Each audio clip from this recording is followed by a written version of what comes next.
if you can step outside of the focus on the dollar and the focus on the close rate and focus on being effective in your delivery, being effective in your questions that you ask, your clarifying questions that you ask, being compassionate in your responses and the language you use, everything starts to shift for the positive, including the money you make and your close rate.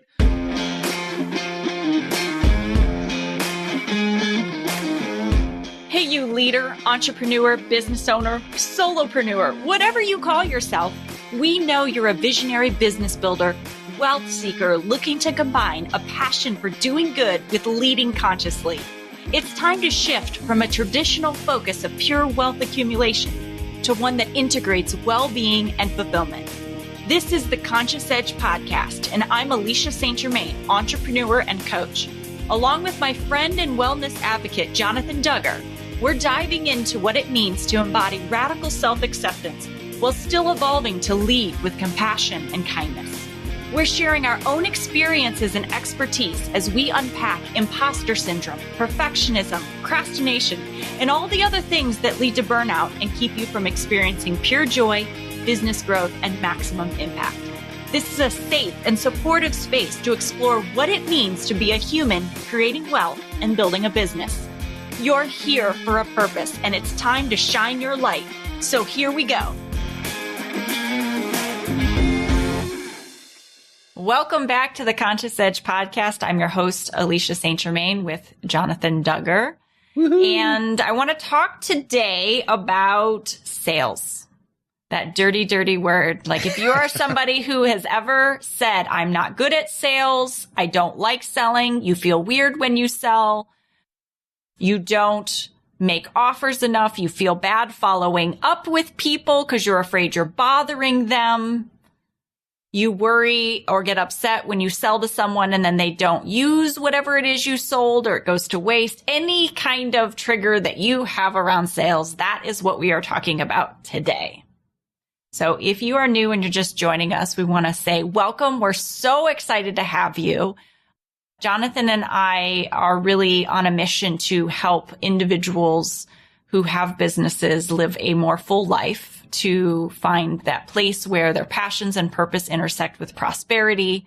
And we started this podcast as one way that we could do that. So if you enjoyed today's episode, we encourage you to hit the follow button so that we come out with these episodes every week, which is super fun because we get to meet and talk and have these cool conversations. And if you've been with us for any amount of time, we're just so happy to have you back. So, Jonathan. Yes. I remember when we first met, you were doing like sales consulting for those seminar companies out there that like you go to a sales seminar and you were like sitting in and giving feedback around sales. So you've been around this topic for a long time. Yes, definitely. And so why is sales so icky? Well, one of the things you can kind of reverse the frame of reference. Most of us don't like to be sold to. So we get this perspective that sales has to be, or is always this, hardcore, convince somebody to do something, maybe even if it's not a great fit or it's not something they want to do. It's all about the money. Sales is for money. So those are a lot of the that's a context of some of the myths around sales, but that does have negative connotation. And even as I'm saying it out loud, it feels icky. Yeah. So. Well, and the first thing that came up was, it's all about the metrics. It's all about, what dollars per head and the metrics and all of that. What's your close rate? What's your close rate and conversions? And I think that those things are really valuable to track, especially as we've been talking about in some previous episodes, like finances and really paying close attention. And in fact, I just had a meeting with the coach that I'm working with on finances and budgeting and learning projections. And I think those things are really important for knowing where you can improve things and where you could let things go. But it's almost like these metrics became a valuation of somebody, a salesperson's performance. Yes. Whether they're good or not good. Yep. And so it made a really toxic culture around sales. Yeah. And it's often in many sales environments, it's a very competitive system too. And where those metrics are applied in a competitive format, but often out of context, like without taking into context a specific market or a specific uncontrollable incident that was part of the sales process or that disrupted the sales process, or a variety of things that aren't accounted for, but that person is still judged, performance is still judged based on this really strict, often completely non-applicable set of standards or metrics. So it sets up for, again, feeding into that sort of toxicity and negativity of the sales environment, sales as a process. Yeah. And so we were talking a little bit before we started recording too about, I do sales. We all do sales, right? And I love to pay people money for things that solve a problem for me or make me feel good or that I really want, enjoy, meet a need. I used to be one of those people that like ghosted people who were trying to sell. I just didn't want to deal with them. And I've learned to just be really direct and also appreciate someone for the courage that it takes them to reach out to someone and ask for their business. And it's a really nice place to live because I can be really clear with someone, but I can also say, hey, I know how much courage that took. And I find they're so appreciative to have been seen like that. So I hope that today, as we go through this episode, that you'll have a number of takeaways around how you feel about what you're offering to the world, but also have compassion for someone who is selling and maybe trying to figure out how to do that in an aligned way or in a way that feels good, and have compassion for the constraints that may be put on them, have compassion for them fumbling their way through something that is actually maybe very uncomfortable for them, and just offer some grace to all of those people out there who are trying to sell you something, but maybe it doesn't feel great. Yeah. I think that that's a great way to set it up too, because I just thought of something too, and I'll go ahead and, before I forget, I'll go ahead and bring it up. We as entrepreneurs and small business owners, we have a real advantage in terms of how we offer services, how we offer product, because we can make up our own rules, if you will. We can set our own metrics. We can set our own guidelines. And so many people that come from sales backgrounds and corporate structures, they're up against a set of standards and rules that are not their own, and often are misaligned with maybe their true selves. They're misaligned with their hearts. So it really is can be a very, very tough environment. I have a fellow that I coached for a while that was in medical sales, and at our very first sort of get to know each other conversation, he's like, I lose a piece of my soul every day I show up at work. And I was just like, holy mackerel, what an opening. But that's the level that he felt that, having to sell in a misaligned way.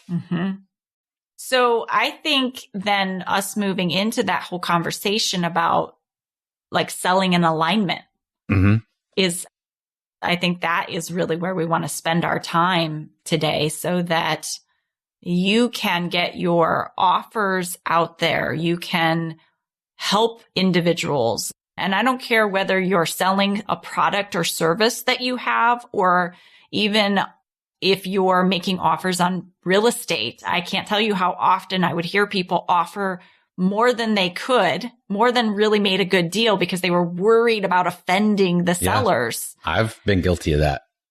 And so how do we get into alignment with what you can pay to make it a good deal, but then also have some kind of integrity or feel good about what you're doing, even in that respect as well? So where do we kick this conversation off around aligned selling? Well, for me, I mean, if you guys have been listening, you know I bring up aspects related to language and neurolinguistics a lot. And I do that because I truly believe it is incredibly important, and it's had a huge amount of impact in the way I do business and the way I work with other people. And so often I try and change language up, put it in a context that's not as loaded, and sales is one of those areas. So I actually don't even use the word sales very often. It's good to give reference using that, but when I'm having the conversation, I talk about services and I talk about advocacy, which maybe that isn't a word you think around sales, but think about it this way. If you're having a conversation with somebody and you're truly aligned, you truly believe that you have benefit to offer, you truly believe in your product or your service, you become an advocate for that service and for that other person to participate in that service or that program or that product because you truly believe it will be helpful. And that's such a different way of thinking about things than if you're trying to sell something to meet a quota, if you're trying to close a deal to make a number or to make a dollar amount. And then the outcome from that type of mentality and that type of approach is completely different in terms of longevity of customer, organic reviews where you get good reviews or good press, positive press from without even having to try. Yeah, just to work for it. It just happens because that person you're meeting a need for that person in a helpful way. So just changing the language can have a huge benefit and a huge impact on how you think about the whole sales process. So how many of you, when you, like Alecia brought up, you can start getting anxiety around the idea of offering your service or offering your product. And that probably doesn't have to do as much with your belief in the usefulness of it or your worthiness to do it as it does just the stigma around sales itself. Mm-hmm. So when you take that sting out of it and put it in a different format, I'm offering a service. I'm offering a value-added service. I'm offering a helpful service, and becoming an advocate for that process, trying to help your customer improve their lives, it changes everything. And ultimately what you're talking about is, and it all comes back to the big assumption, right? So what are you assuming to be true as he's about to spit out his tea? What are you assuming to be true about sales? And in fact, I had a client that, like, she's just the most amazing offer to help people. And in her mind, she was not having conversations with people who really needed her support because she had a belief that sales, like offering something, was sleazy. And I mean, that just is such a part of our culture and the way things have come. Really admitting that you may have some beliefs that are inaccurate about sales and have some big assumptions, or even just if I follow up with people after I've already spoken to them, I'm bothering them. When in fact, there are some people who will be bothered, but if they're bothered that you're following up with them because they can't physically tell you no because they feel bad, right? You just got two big assumptions competing with each other. The battle of the big assumptions. The battle of the assumptions, right?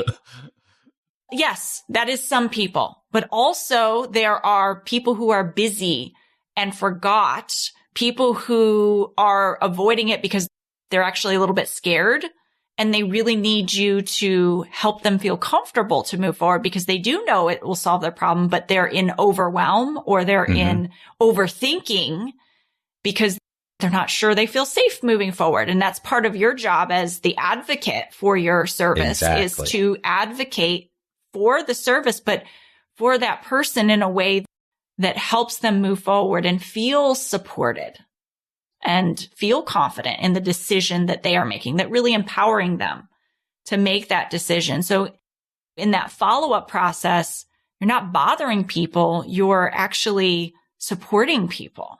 Yep.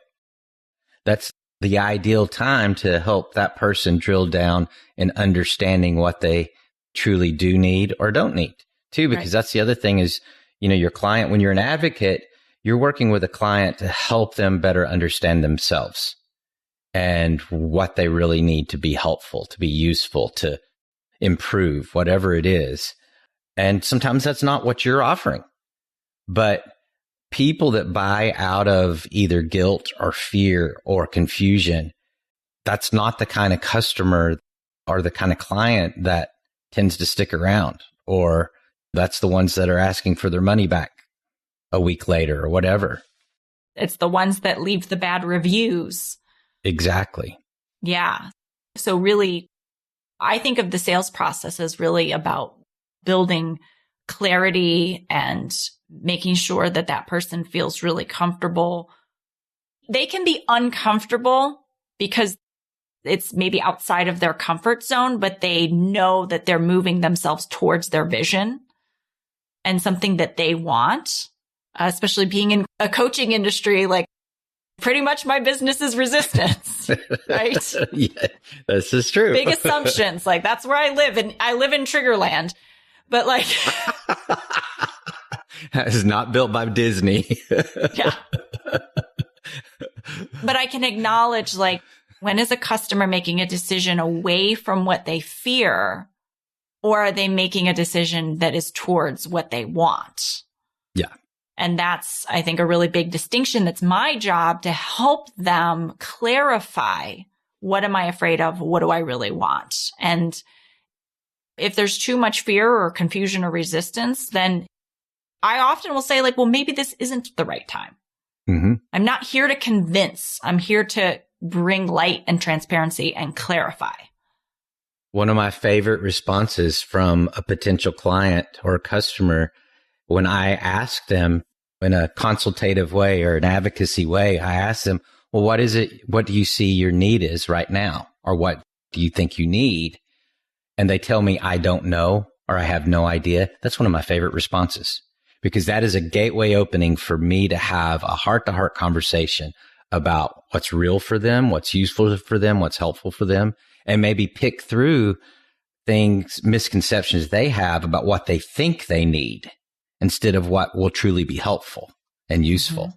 Mm-hmm. And one of the hardest clients, in my opinion, to deal with is when somebody comes at you with a list of what exactly they need. Because often you have to do some untangling, because there's a misalignment there, because you're like, it's not what, you're saying the words, but this is what's happening in your business, or this is what's happening in your relationships. And so you have to do some untangling to get to what they truly do need. What they truly do need. That might be a bit more challenging. So I think when you are the person selling, gosh, number one, you've got to stop making it about you. And I mean that wholeheartedly, like, put aside whatever it is. When I'm meeting with someone, yeah, you may need the money, you may need this or that, but really putting aside whatever it is you need and really listening to that client. Mm-hmm. And then the other thing that I sometimes see happen is people get annoyed in their sales process with people who they call them tire kickers, or they call them like tire kickers. Tire kickers. Yeah. Not have tiger. You never, no, you tiger. said you said tiger kickers. I know, tire kickers. I was like, that's a new one. What book did you read that one? I was trying to say tire kickers, but maybe it sounded funny. It did. That's awesome. But my point is, like, you judge your buyers. Yes, absolutely. You judge your buyers. They're naysayers. They're difficult. I hear people talk about from a marketing perspective, like, I want to make sure that my marketing that I do detracts or takes away, like, these people who they waste my time. Mm-hmm.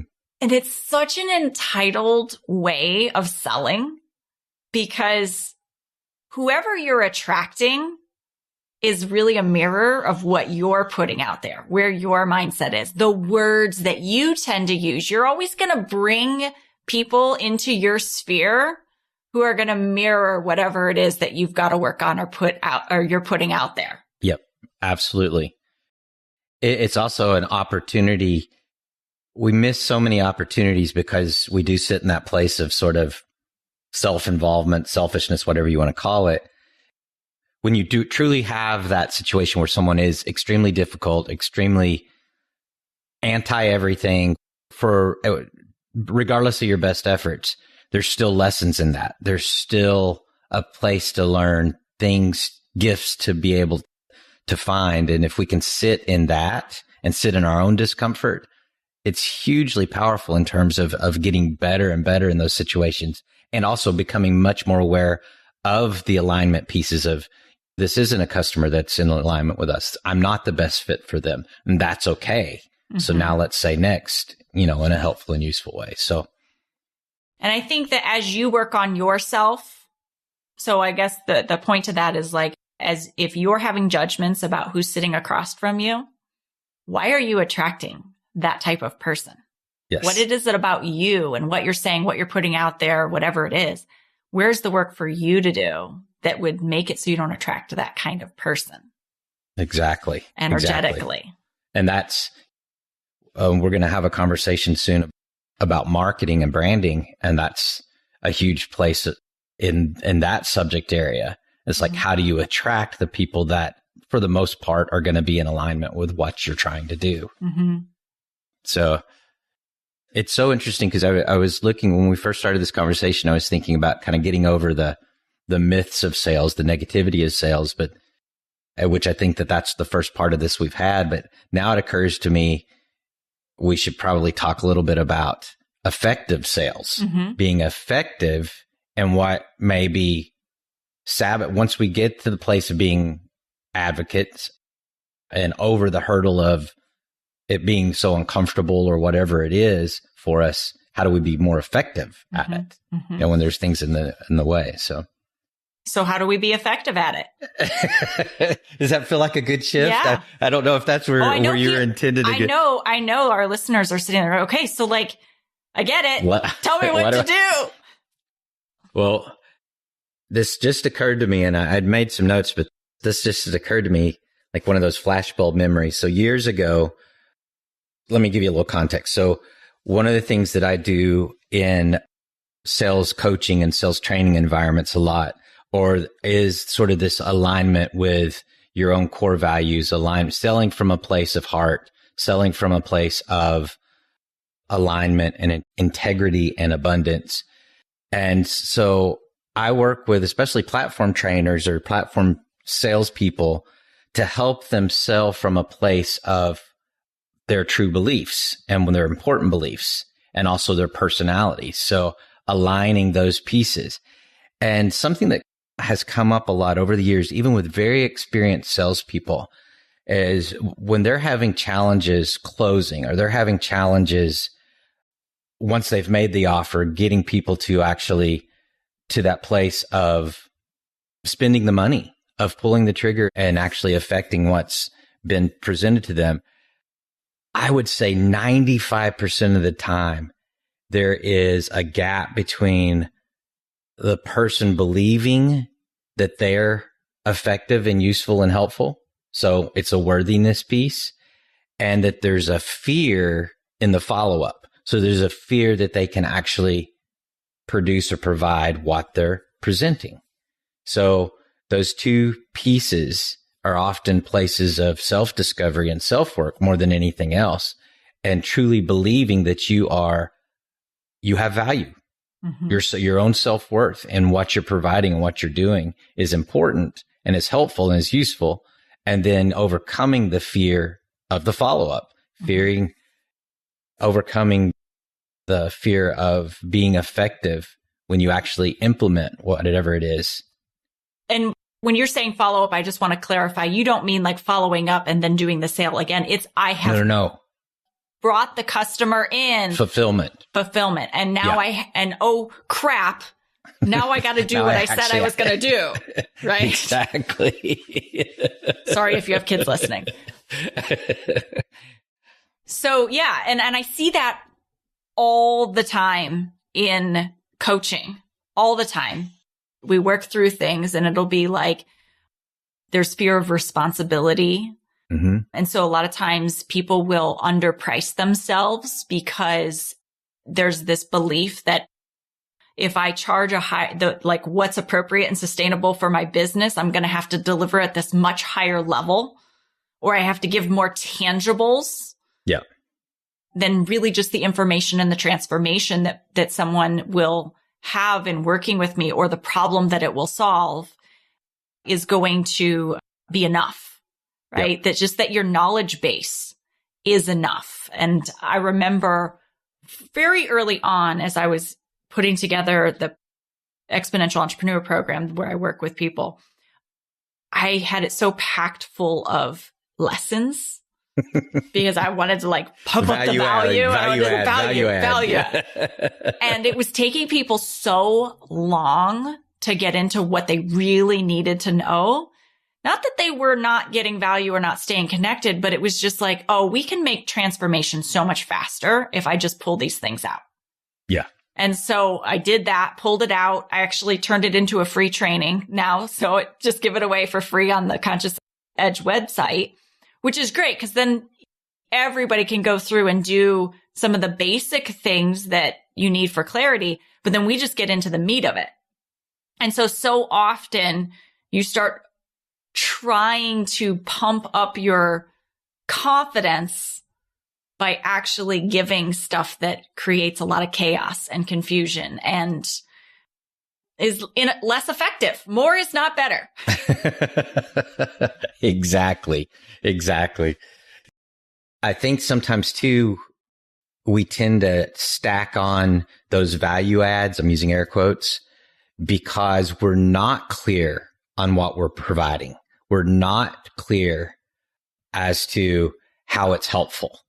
Mm-hmm. So a lot of upfront work needs to be done to get to a place of feeling authentic in what you're doing, feeling capable of what you're doing or providing, and being very clear in terms of how you're offering and what you're offering and what you are offering. Mm-hmm. Because it's sort of like if there's this doubt, this self-doubt, then that's when you start, okay, well, I'm going to have to do these other things in order to make it worthwhile, or to fill in those gaps.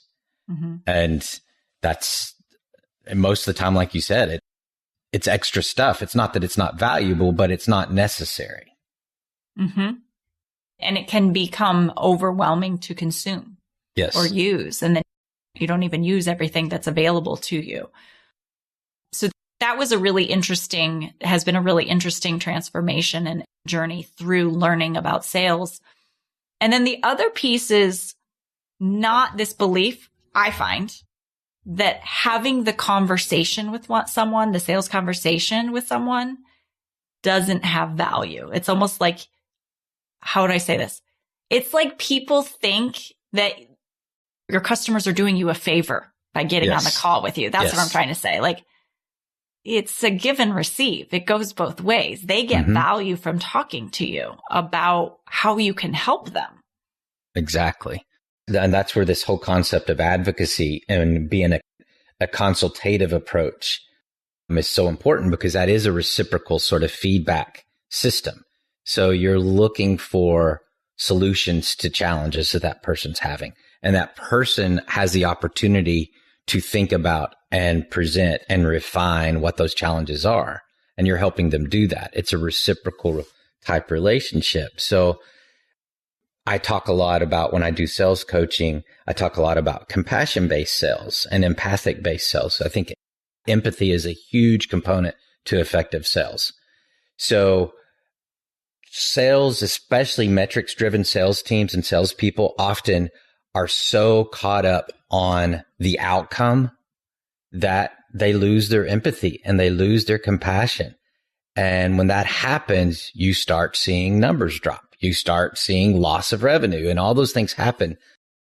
And if you can step outside of the focus on the dollar and the focus on the close rate and focus on being effective in your delivery, being effective in your questions that you ask, your clarifying questions that you ask, being compassionate in your responses and the language you use, everything starts to shift for the positive, including the money you make and your close rate. But that doesn't have to be the focus in the front end. And I'm a true believer that it's detrimental for it to be the focus in the forefront of your sales approach. So what's effective when you say effective questions? So effective questions would be those that help, again, go back to that concept of advocacy, that help you refine what this person truly needs, help them refine what they truly need. So asking questions, clarifying to make sure that there's no disconnection or no misunderstanding, and then following up with an approach that is directed specifically at what they've told you. Say, somebody says, well, I'm having trouble hiring employees that stay for more than a few weeks. Okay, so follow up with a question to say, okay, so how are you hiring those employees? So try and build a true picture instead of going to, okay, I've got something, you're going to the solution before you've even figured out what the problem is. And that happens a lot in a pressure-driven sales environment.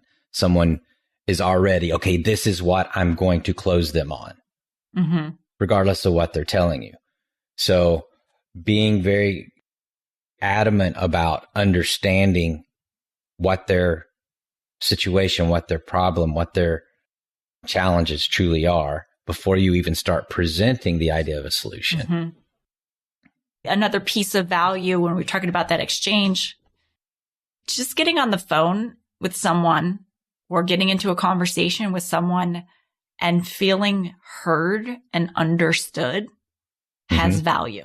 Absolutely. When someone you're working with feels heard and understood and cared about, that is an exchange that fills them up and has value. So that's where this idea of like not wanting to talk to people or really connect with people, I question when someone's like that. I'm like, ooh, where is connection feel scary for you or unsafe for you? That you just want to like turn them and burn them and like run through these conversations without truly connecting to the human. Yes. That is on the other side. Well, one of the things I think that you don't read this much in the sales and leadership type books, with a few exceptions, but one of the things that I am adamant about with my clients is that everyone gets very clear on what their functional and their emotional boundaries are when it comes to the sales interaction and the sales process. Because a lot of people, especially if you're in a situation where you do cold calling, and I've done a fair amount of cold calling in my past, and I do not like cold calling. I tell myself that up front. And then once I actually get into it, I enjoy it more than I thought I would. But the reason being is you often have an unrealistic list or a set of criteria that you're trying to meet that has nothing to do with the interactions that actually happen. So if you are very clear that I'm going to make calls today until whatever time frame, or, I'm going to do this for 2 hours, and I'm going to do that regardless of how I feel, I think that's detrimental. It's like, I'm going to do this till I stop feeling fresh, until I stop feeling the joy or the excitement or the curiosity in this. I'm going to just stop that at that point. And then the emotional side of that is when you're dealing with a particular type of customer, or you are on the edge of what you're able to handle for the day, and you from a mindful standpoint, things start coming up for you. You start feeling triggered easier. You start feeling helpless and hopeless, whatever it is, then you need to recognize that it's okay to step out of it. Because so many sales training, you will hear the idea of powering through, just push through, power through. You've got to get over that hurdle. You've got to get beyond, push beyond your wall. I hear all that kind of language all the time. I think that's so detrimental. All that does is set people up to fail, because it puts them back in that mind state of sales is a negative thing. Sales is a hurtful thing. It's a painful thing. It doesn't have to be. And I think that's different. What you're describing is different than if you're afraid to sell and make the initial call. Like, we do want to hold you yes through that. that getting over it, because what is causing you to say, this feels like a wall for me, is that it feels unsafe. Yes. And so then the question is it really unsafe? Like, what is the worst thing that's going to happen to you? I always used to say this when I was teaching people with real estate, and they would market, and I'd say, what is the worst thing that's going to happen if you market? And they'd say, people will call. And I was Somebody like, will call. Not the worst thing that's going to happen. Somebody said, actually call. Right. But also, what's the worst thing is they hang up on you. And I'm like, okay, you didn't die. Like, no tiger jumped out of the closet and like tried to eat your head, or you didn't kick a tiger. You didn't kick a tiger.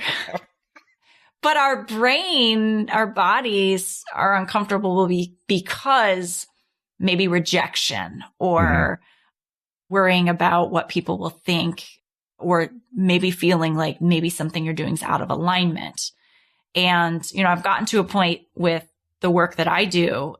I love to offer to work with people. I love to find out, what is it that you are trying to accomplish? What is it that's getting in the way?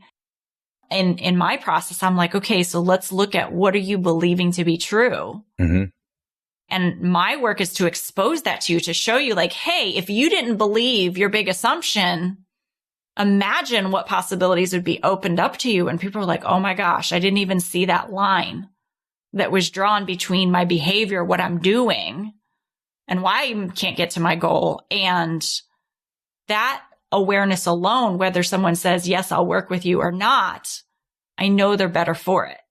And so I think finding your way through your sales process, that someone has information to be empowered to make a decision for themselves, know more about themselves. I'm not coming. I like, why is that a bad thing? Yeah, to me, that's an amazing thing that I get to connect with a human and just help them through a part of their life. Yeah, do you know who Brandon Burchard is? Mm-hmm. Brendan Burchard. Mm-hmm. One of his books, I can't remember which one, but he talks about, as opposed to sales, he thinks of it as engagement and the opportunity to engage. And I really like that because it is. And if you're just getting started out, and I think back to my early beginnings in real estate, if you're just getting started, every opportunity to engage is hugely valuable. It helps you practice. It helps you refine. It helps you discover. It's hugely valuable. And like you, I get excited about the engagement, about the back and forth, about I'm curious to discover how this person thinks, what they really need, what's going to be helpful, what's going to be useful. And I think that's the other thing. If you can rewire your brain to look at it as an opportunity to engage, it changes the dynamic completely. So this has gone by so fast, and I feel like we could dive into this so much more. But here's what I think would be really supportive. If you are listening to today's podcast and you have like specific fears around selling, I'm going to encourage you to either send me a DM on Instagram at Alecia St. G, or just shoot me an email at hello@consciousedge and tell me specifically, what are some of your fears or challenges, or what do you want to know about selling? And we will unpack those. We will take some time and unpack some of those different things that come up for people. Specifically, that's a great idea. Like, give some coaching, like actually give some coaching here on the podcast based on what comes up for people. Because I know that this is a big, big part of creating wealth. And man, is this the most human part of it, right? Because it touches money, and somehow money, like, it just amplifies and makes everything feel so much more at stake. Yes. And as you were talking about being new in real estate, I'm thinking of that person. I'm clearly very excited and pumped up about this. I was thinking about that new person that goes, I want to be professional. And what if I don't know everything? And what if they find out I'm new? And all of those fears. And I think that's another myth of sales, is that you have to know everything. Absolutely. And that's kind of what I was talking about with engagement. If you look at it as a place of discovery, Yeah. That means you're learning by doing. You're learning as part of the process. Yeah. And it's kind of like, so what if you didn't know it? Yeah. And you lost the sale or you lost the opportunity? I bet you're going to go learn it and you'll know it for next time because you better believe it's going to come up again. Yep. So let's do that. Let's leave it here with a request from you, the listener, to reach out and let us know specifically what is the stuff that comes up for you around sales. And then we'll use that and do some coaching on the podcast in future episodes. Great idea. Awesome. So with all that being said, I'm sending you so much love. Be well, everybody. Thanks for listening to the Conscious Edge podcast. Make sure you subscribe and take a moment to be kind and share this episode with someone you care about. Leave a review to help us bring more compassionate leaders building businesses and creating wealth to the table. And for show notes, head over to consciousedge.com/podcast. This podcast and the linked materials are presented solely for general information, educational, and entertainment purposes and should not be taken as personal or medical advice or any kind of mental health treatment. Please consult a medical or mental health professional if you feel you need such services. Please be advised that all investing and entrepreneurial endeavors involve risk, and the use of the education and information on this podcast and linked materials is at the user's own risk.